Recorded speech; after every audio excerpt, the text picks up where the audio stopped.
അമ്പലം വിഴുങ്ങികളായ ദേവസ്വം മന്ത്രി രാജിവെക്കുക, ദേവസ്വം ബോർഡ് പിരിച്ചുവിടുക എന്നീ ആവശ്യങ്ങൾ ഉന്നയിച്ചുകൊണ്ടും സ്വർണം കട്ടവരെ സംരക്ഷിക്കുന്ന പിണറായി സർക്കാരിനെതിരെ പ്രതിഷേധിച്ചുകൊണ്ടും കോൺഗ്രസ് നാട്ടിക മണ്ഡലം കമ്മിറ്റി തൃപ്പയാറിൽ പ്രതിഷേധ പന്തം കൊളുത്തി പ്രകടനവും പൊതുയോഗവും നടത്തി.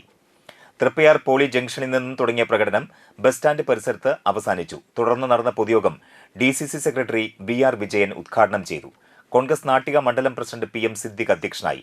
DCC secretary advocate Naushad Attuparambath മുഖ്യപ്രഭാഷണം നടത്തി.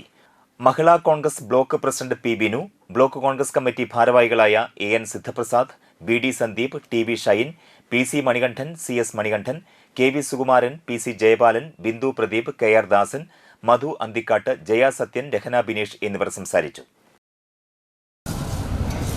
ആത്യന്തികമായി കോൺഗ്രസ് മുന്നോട്ട് വെക്കുന്നത് കോൺഗ്രസ് കപട വിശ്വാസികൾക്കൊപ്പമല്ല, കോൺഗ്രസ് വിശ്വാസികൾക്കൊപ്പമാണ്, കോൺഗ്രസ് ശബരിമലക്കൊപ്പമാണ്, കോൺഗ്രസ് ഈ കള്ളന്മാർക്കൊപ്പമല്ല. കോൺഗ്രസ് ഈ പന്തം കൊളുത്തി പ്രകടനം കേരളത്തിലെ മുഴുവൻ 1000-ഓളം വരുന്ന മണ്ഡലം കോൺഗ്രസ് കമ്മിറ്റികൾ നടത്തുമ്പോൾ അത് വിശ്വാസി സമൂഹത്തിന് ഒപ്പം ചേർന്ന് നിന്നുകൊണ്ടാണ്